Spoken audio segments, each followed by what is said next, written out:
अस्सलाम वालेकुम दोस्तों, उम्मीद करता हूँ आप ठीक ठाक होंगे। आज का इंटरव्यू बहुत ही स्पेशल होने वाला है क्योंकि आज हमारे साथ जो शख्सियत मौजूद हैं वो हमारी वालदा माजिदा अम्मी जी हैं। आज हमें अपने ज़िंदगी के एक्सपीरियंस के बारे में बताएंगी।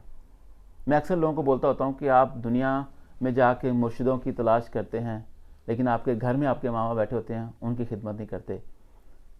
हम कम से कम कोशिश कर सकते हैं, हम उनका हक़ तो अदा नहीं कर सकते, लेकिन कोशिश हम करके कहीं ना कहीं पहुंच सकते हैं।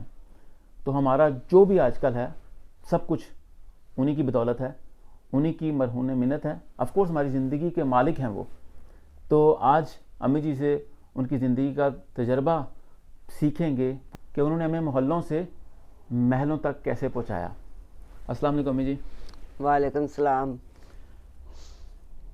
हाँ जी, बताएं कि माशाल्लाह आपका जो ज़िंदगी का तजर्बा है हमें सिखाएं कि आपने माशाल्लाह हमें मोहल्लों से महलों तक कैसे पहुंचाया। और शुरू करते हैं कि आपकी जो शादी की ज़िंदगी जब शुरू हुई कैसे हालात थे। बस हालात नॉर्मल थे, ठीक थे, शुक्र अल्हम्दुलिल्लाह, आम जैसे होते हैं। घर भी कच्चे थे जहाँ मैं आई थी, जहाँ मेरी शादी हुई थी घर नीचे से भी कच्चा था, कोई फर्श नहीं था, दीवारें खड़ी हुई थी, कोई प्लस्तर भी नहीं हुआ था। तो वहाँ भी शुक्र अल्हम्दुलिल्लाह, तब भी खुश थे क्योंकि वो जो किस्मत में मिलता है वो अच्छा ही होता है। माशाल्लाह शुक्र अल्हम्दुलिल्लाह। माशाल्लाह। तो आपकी जब शादी हुई थी तो आप लोग जल्लो में थे। जल्लो में। जल्लो ये एक गांव है इंडिया के बॉर्डर के पास, लाहौर के सबब में। अब इंडिया का बॉर्डर तकरीबन 6-7 किलोमीटर दूर है जल्लो से। तो मेरी पैदाइश भी वहीं पे हुई थी। वहीं हुई थी। तो उसके बाद हम लोग शिफ्ट हो गए थे कच्ची कोठी, जो कि रायवन रोड ठोकरने आजबिया के पास है। कच्ची कोठी। तो वहाँ भी माशाल्लाह काफ़ी लंबा अरसा गुजरा।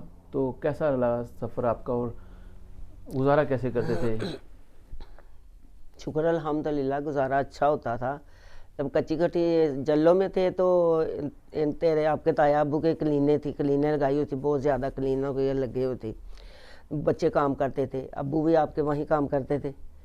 तो आस्ता आस्ता वो फिर काम कम हो गया। कच्ची कोठी जब आए थे आपके अबू ने बचपन में अनारकली इलेक्ट्रिशियन का काम किया हुआ था, वहीं से सीखा था। और दोबारा उन्होंने कहा कि मैं ट्राई करता हूँ, कोशिश कि वहीं से मुझे दोबारा काम वही मिल जाए। वो गए, 1-2 बार गए उनके उस्ताद से, वहाँ उनसे बात की, उन्होंने कहा कि आ जाओ। फिर वहीं चले गए। 1-2 माह तो ऐसे ही गुजारे ना, विले बैठ के। फिर उसके बाद गए थे, काम मिल गया, शुक्र अल्लाह का। फिर आस्ता आस्ता मुझे 10-20 रुपये दिहाड़ी देने लगे कि ऐसे हांडी वगैरह पकाने के लिए, सब्ज़ी के लिए। उसके बाद फिर आस्ता आस्ता फिर चलता गया। 6 महीने साल बाद फिर मुझे 100 रुपया मिलने लगा। माशाल्लाह। 100 रुपया दिहाड़ी का मिलने लगा। उस वक्त कितने बच्चे थे माशाल्लाह? उसके अलावा उसके बाद मेरे माशाल्लाह बच्चे सारे ही थे, 6-7 मेरे दो आप थे, तनवीर और आयशा, 2 बहनें थी, 2 आप थे मेरे। माशाल्लाह जब मुझे 100 रुपया मिलने लगे था, मेरे 6 बच्चे थे माशाल्लाह। माशाल्लाह माशाल्लाह। हम लोग पढ़ते भी थे, उसमें कुछ पढ़ते भी। आप दोनों 2-3 बच्चे पढ़ते थे, स्कूल भी जाते थे। अच्छा। तो ऐसे अल्लाह का शुक्र गुजारा होता था अल्हम्दुलिल्लाह। अल्हम्दुलिल्लाह। हम लोग टोटल 10 बहन भाई थे और 2 हमारे बहन भाई, एक चांद और एक समन, वो बचपन में फौत हो गए थे। ऐसे ही अम्मी जी। और मेरे ख्याल वो बहुत छोटी उम्र में ही अल्लाह को प्यारे हो गए थे। एक तो 1.25 महीने का था, एक 6 माह की थी। 6 माह की थी, मतलब साल के अंदर अंदर ही। तो अल्लाह की करनी है। अभी हम अल्हम्दुलिल्लाह 8 बहन भाई हैं, अपने अपने घरों में सारे ठीक ठाक हैं। तो सफ़र तो अगर देखा जाए हमने भी थोड़ा सा, मुझे भी थोड़ा थोड़ा याद है कि काफ़ी सख्त था गुजारा करना या जैसे भी करके, लेकिन मेरे ख्याल खुशी थी, इंशाल्लाह सुकून था। खुश थे। हाँ, हम 150 में भी बहुत खुश थे, अल्लाह का शुक्र है। अगर गुजारा ना करना चाहें तो लाखों में भी नहीं होता। लाखों में भी नहीं होता। तो अगर खुशी से ज़िंदगी गुजारनी चाहो तो 150 में भी हो जाती है। तो अम्मी जी ये तो दोनों मियाँ बीवी मिल के करें तो फिर सब कुछ अच्छा हो जाता है, नहीं करो तो लाखों में भी नहीं होता। बिल्कुल सही बात है। तो अम्मी जी ये बताएं कि अभी आपको कैसा लगता है कि आप कच्चे मकानों से हमें यहाँ तक लेके आए हैं, महलों तक।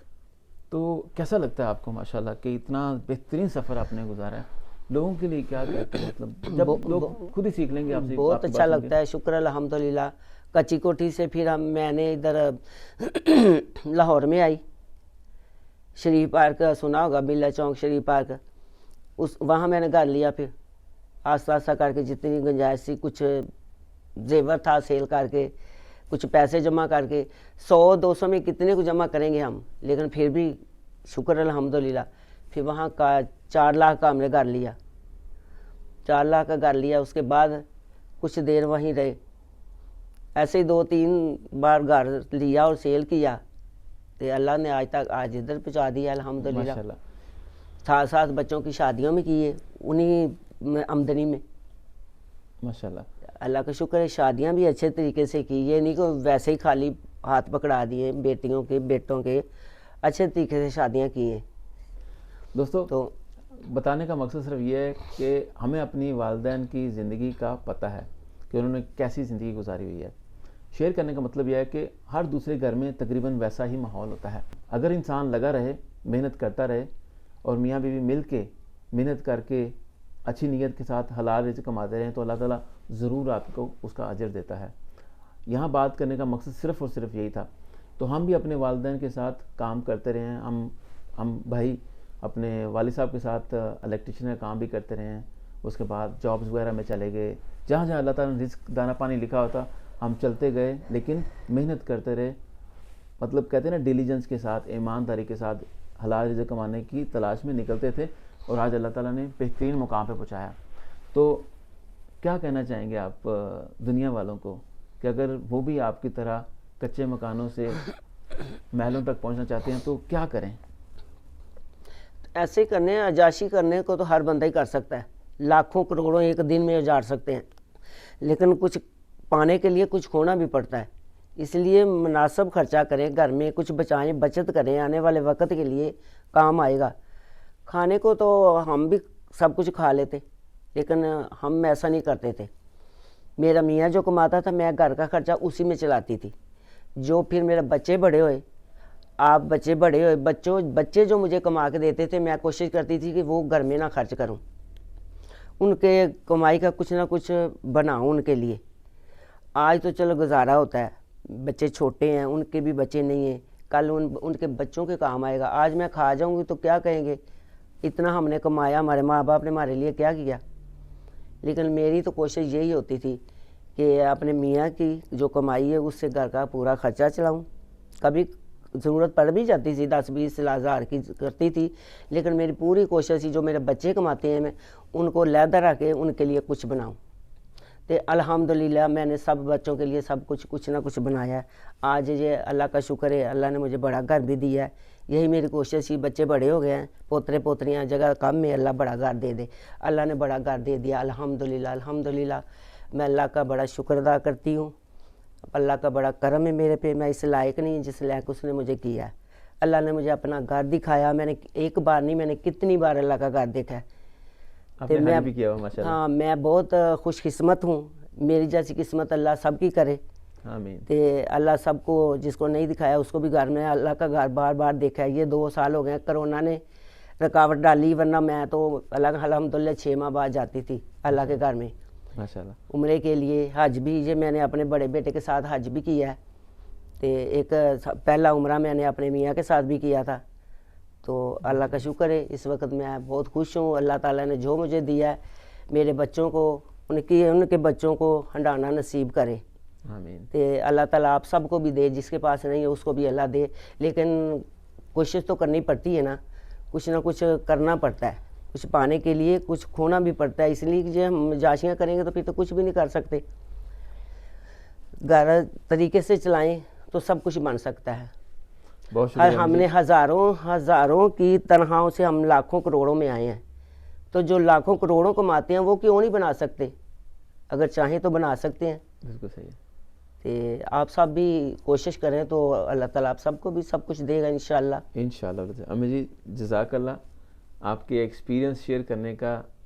ऑफ कोर्स मुझे तो इस चीज़ का अंदाज़ा था, मैं चाहता था कि दुनिया भी सुने कि हमारी तरबियत में किन लोगों का किरदार है और उसके पीछे क्या काविशें थी, क्या सख्तियाँ थी। आसान नहीं था दोस्तों, ज़िंदगी किसी की भी आसान नहीं है, ज़िंदगी आसानी का नाम ही नहीं है। अगर आप भी चाहें आप हर मुकाम पा सकते हैं, लेकिन उसके लिए आपको कुर्बानी देनी पड़ेगी। कुछ पाने के लिए कुछ खोना पड़ेगा। जैसे अम्मी जी ने कहा कि अगर आप हर चीज़ खाते रहेंगे तो कुछ बनेगा नहीं, आपको थोड़ा बहुत कोशिश करनी है कि बैलेंस करना है। ज़िंदगी बैलेंस हो ही नहीं सकती वैसे, लेकिन फिर भी कोशिश कर सकते हैं। जब इंसान कोशिश करता है अच्छी नीयत के साथ, तो अल्लाह ताला आपको अच्छा मुकाम भी देता है। आपको इस वीडियो से बहुत कुछ मिलेगा अगर आपका दिल खुला हुआ है, अगर आपकी लाइफ हमारे जैसी है, तो आपको ज़रूर इसमें से कुछ सबक मिलेगा और इंशाल्लाह आपकी ज़िंदगी भी बदलेगी। अपना बहुत सारा ख्याल रखिएगा। अल्लाह हाफिज़। शुक्रिया अम्मी जी। अस्सलाम वालेकुम। वालेकुम सलाम।